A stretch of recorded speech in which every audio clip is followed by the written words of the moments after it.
तारीख 22 अप्रैल 2025। समय दोपहर लगभग 1 बजे। स्थान जम्मू कश्मीर का पहलगाम। मिनी स्विट्जरलैंड कही जाने वाली बैसरन घाटी उस दिन भी पर्यटकों से भरी थी। धरती का स्वर्ग देखने आए लोगों का उत्साह और उल्लास हर ओर गूंज रहा था। तभी अचानक कुछ ऐसा हुआ कि सब कुछ बदल गया। पर्यटकों की खिलखिलाती आवाजें गोलियों की तड़तड़ाहट में दबती चली गईं। हथियारबंद आतंकियों ने निहत्थे निर्दोष लोगों पर धावा बोल दिया था। पर्यटकों को उनका धर्म पूछ कर उनके परिवार, उनके बच्चों के सामने बेरहमी से मौत के घाट उतार दिया गया। ये कायराना हरकत पाकिस्तानी आतंक की पाठशाला में परवरिश पाए बेरहम हैवानों की थी। हमले में 26 बेगुनाह मारे गए, जिनमें एक नेपाली नागरिक था। इस आतंकी वारदात ने पूरी दुनिया को हिलाकर रख दिया। देश गुस्से में उबल रहा था। ऐसे में एक स्पष्ट और दो टूक चेतावनी दुनिया ने सुनी। India will identify, track and punish every terrorist and their backers.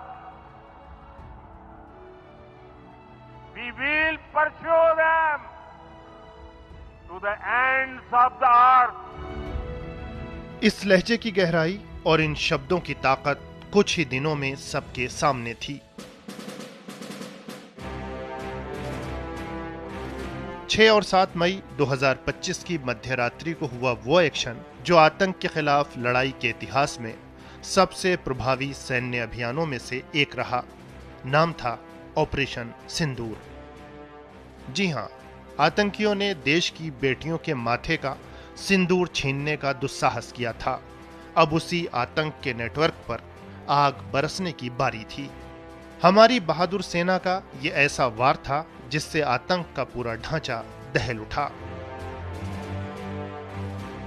भारतीय सशस्त्र बलों ने पाकिस्तान और पीओके में स्थित 9 आतंकवादी शिविरों पर ताबड़तोड़ हमले किए।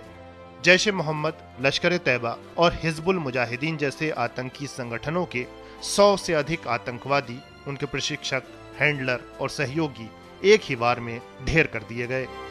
साथ ही मिट्टी में मिला दिए गए वो अड्डे जहां से आतंक का खेल खेला जाता था। जब हमारी बहनों, बेटियों का सिंदूर छीना गया तो हमने आतंकियों के फन को उनके घर में घुस के कुचल दिया। आतंक के आकाओं को अब समझ आ गया है, भारत की ओर नजर उठाने का एक ही अंजाम होगा, तबाही।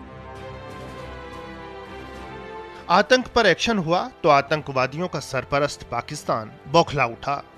आतंक के इस रखवाले ने इसी बौखलाहट में की वो गलती जो इस पर बहुत भारी पड़ने वाली थी।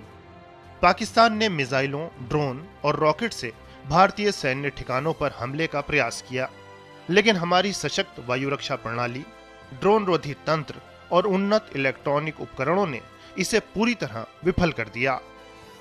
दुश्मन ना तो किसी भी लक्ष्य को भेद सका और ना ही महत्वपूर्ण सैन्य संपत्ति को कोई नुकसान पहुंचा पाया। नाकामी की इस खिसियाहट के बाद पाकिस्तान को भारत के साहसिक, निर्णायक और अत्यंत प्रभावी जवाबी प्रहार का भी सामना करना पड़ा। भारतीय वायुसेना ने पश्चिमी मोर्चे पर पाकिस्तान के एयरबेसों, कमान एवं नियंत्रण केंद्रों, सैन्य अवसंरचना और वायु रक्षा प्रणालियों पर सटीक हमले किए। इसमें चकलाला, सरगोधा, रफीकी, रहीम यार खान, जैकबाबाद, सुक्कुर और भोलारी जैसे प्रमुख एयरबेसों को कामयाबी से निशाना बनाया गया। भारतीय सेनाओं का प्रहार इतना भीषण था कि पाकिस्तान घुटनों पर आ गया। जबरदस्त मार खाने के बाद 10 मई 2025 की दोपहर पाकिस्तानी सेना ने भारतीय सेना के डीजीएमओ को संपर्क किया।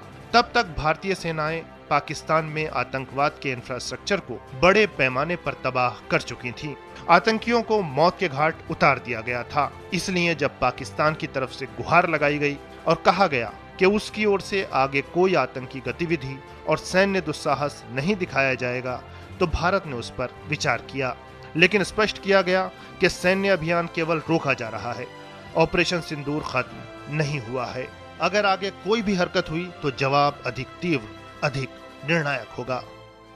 ऑपरेशन सिंदूर ने आतंक के खिलाफ लड़ाई में एक नई लकीर खींच दी, एक नया पैमाना, न्यू नॉर्मल तय कर दिया है।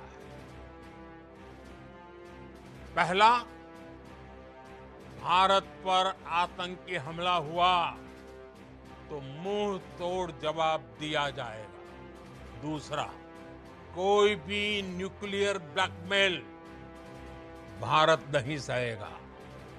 तीसरा, हम आतंक की सरपरस्त सरकार और आतंक के आकाओं को अलग अलग नहीं देखेंगे। भारतीय सेना ने पाकिस्तान और पीओके में आतंकी अड्डों को तो ध्वस्त किया ही, साथ ही पहलगाम हमले में शामिल हर आतंकी को चुन चुन कर ढेर किया। ऑपरेशन सिंदूर भारत की तीनों सेनाओं के उत्कृष्ट समन्वय, दुश्मन के हर ठिकाने पर हमले की उनकी क्षमता, किसी भी सैन्य दुस्साहस को नाकाम बनाने की ताकत और आतंक के अड्डों को मिट्टी में मिला देने के हुनर की शानदार मिसाल है। हर्षित और सारांश के साथ मालिक अख्तर की रिपोर्ट, डीडी न्यूज।